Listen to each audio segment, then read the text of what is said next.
All right, this is our first review for our semester exam. We're starting with relationships here and possible functions. So for domain and range, domain again is your list of x values, range is your y. So take the first number you see, and it would just be 0, 1, 2, 3. I'm putting this fancy bracket on it. If you didn't do that, it wouldn't be wrong. For the range, we're taking the y values. So -4, -1, 2, and 5. Okay.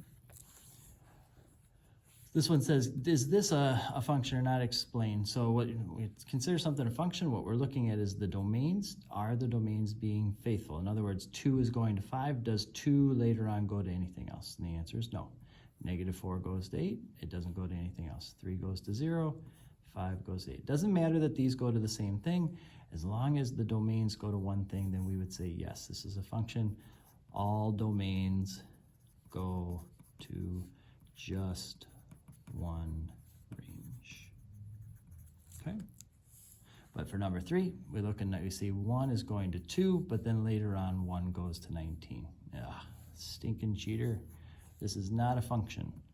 1 is going to two different ranges.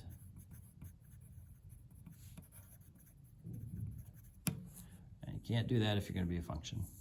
All right, now we're trying to find function values, and all we're doing is simply taking this number and putting it in for x. So we're going to go -5 times -1 plus 2.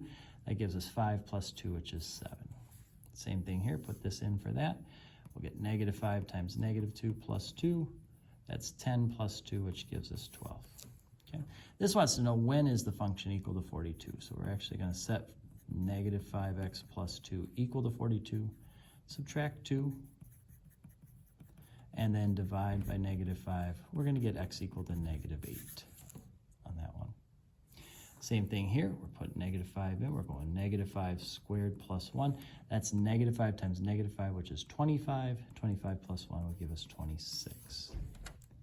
Same thing here. Put 9 in. 9 squared plus 1. That's 81 plus 1, which is 82. Okay. When would f of x equal 101? Well, let's set that equal. If you subtract, you get 100 equals x squared. Now, technically, there are two numbers that you can multiply by themselves to get 100. 10 is one of them, -10 is the other. So x actually equals both of those. If you only said 10, that's fine. But technically, both of those are true. All right, now we're dealing with sequences, and they want the first 3 terms of the sequence. So we'll just put a little line here.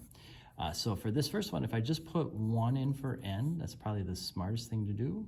1 minus 1 is 0. 3 times 0 is 0. And so you'll get -6 plus 0, which is -6. Then put 2 in. 2 minus 1 is 1. 3 times 1 is 3.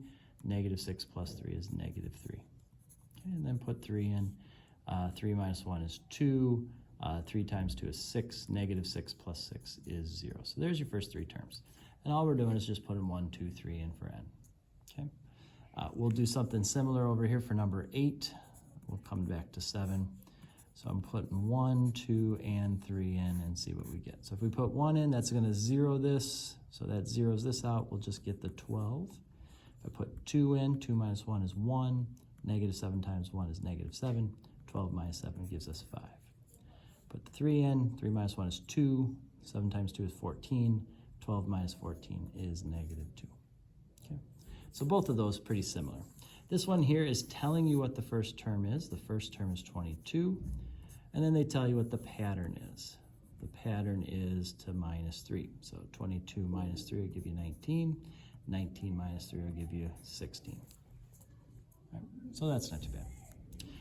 Then they want you to write an explicit and recursive form. So we'll start with recursive. Remember, in a recursive, what you're doing is writing what the pattern is next to it. So to get from 2 to 6 to 18 to 54, we're multiplying by 3. And you have to say what the first term was. That's easy enough. First term was 2. Okay. In an explicit formula for this is a geometric because we're multiplying to get from term to term to term. What we do is we put the first term in times our pattern times 3 to the n minus 1 power. For this one here, we're adding 7, adding 7, adding 7, so that's an arithmetic sequence. So the pattern was +7, and the first term was -3. Okay, that's easy enough. For an error for this, what we did in our, at least for us, is we said let's treat it like a slope-intercept. So we have 7 times n, all right, plus, and then we want to find that 0 term. Go back to that y-intercept. If we were to take this pattern back, -10 would be the 0 term, so we'll put them plus -10 or -10 right there. Okay. All right, for this we are given an explicit formula. They want us to find a sub 6, so put 6 in. 9 times 6 plus 13, that's 54 plus 13, which gives us 67. Okay. A sub 10, let's put 10 in. We'll get 9 times 10 plus 13, that's 90 plus 13, which is 103. Okay.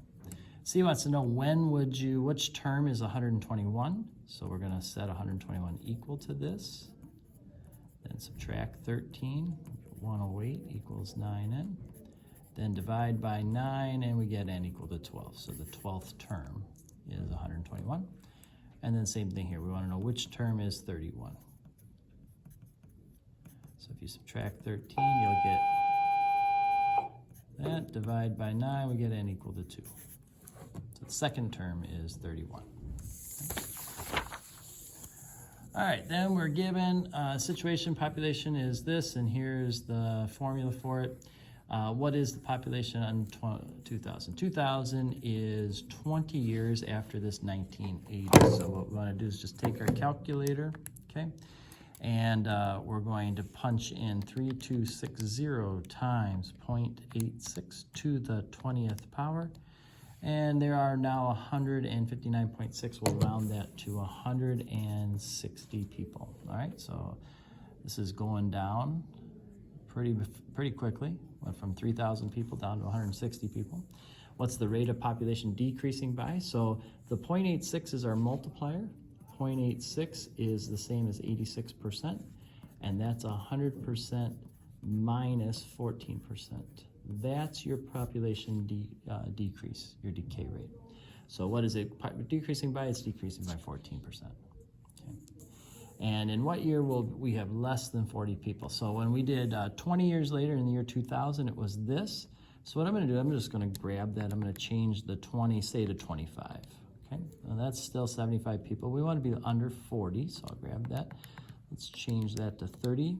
Okay, so in 30 we're under. Let's see if 29 would have done it. So we're just kind of want to find out when is that first year. All right, 29 years afterwards, we're still 41 people. It's not until the 30th year that is. That's 30 years after 1980, so that would be the year 2010. Now, if you want to say somewhere between 2009, 2010, that'd be fine. But we're just trial and error. Keep playing around with numbers until you find the one that works. Okay. All right, then this last one are exponents here. And whenever we have this, that if you're ever unsure, the best thing to do is just write out, right? So you have 7 and another 7, another 7, another 7. So 7, 7, 7, 7 altogether would give us 28 H's there. Okay. Here we have 3, another 4, another 1, another 5. 3 plus 4 plus 1 plus 5 will give us x to the 13th. Here we have 4x to the 3rd, and then we have 3 of these, negative 2x to the 4th, negative 2x to the 4th, negative 2x to the 4th, okay? So we're gonna do 4 times negative 2 times negative 2 times negative 2. You can do that right on a calculator, doesn't matter. You're gonna get negative 32 for that.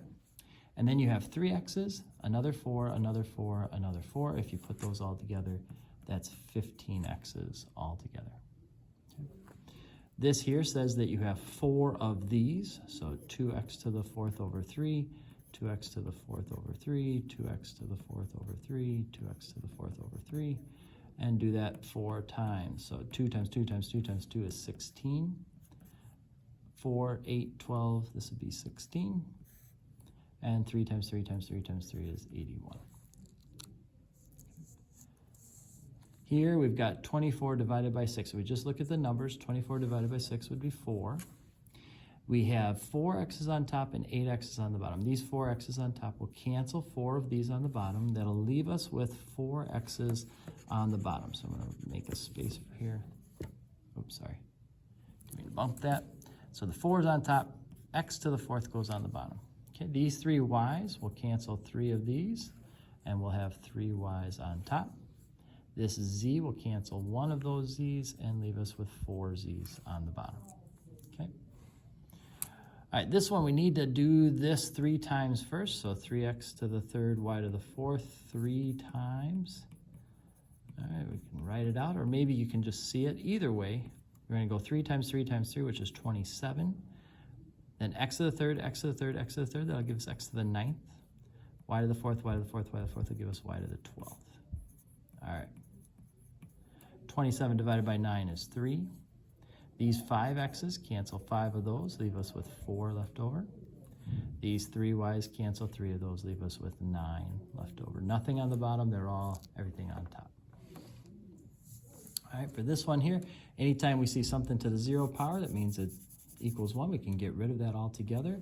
And really, we just have -6 and 2 of these. So that's going to give us -6, x to the 6th, 3 and 3, and y to the -8th, -4 and -4. Now, anytime we have a negative exponent, it just means that should drop to the bottom. So we'll have -6, x to the 6th, and the y to the 8th will drop to the bottom. Okay. And then last one here, this x to the 0 goes away. We don't worry about that. Again, we have 3 of these, x to the 8th, y to the 4th, x to the 8th, y to the 4th, x to the 8th, y to the 4th. So 8, 16, 24, that's x to the 24th, y to the 4, 8, 12, over y to the 15th. So these 12 y's, we'll cancel 12 of those. We'll have the 24x's up there, and we'll have 3 y's on the bottom.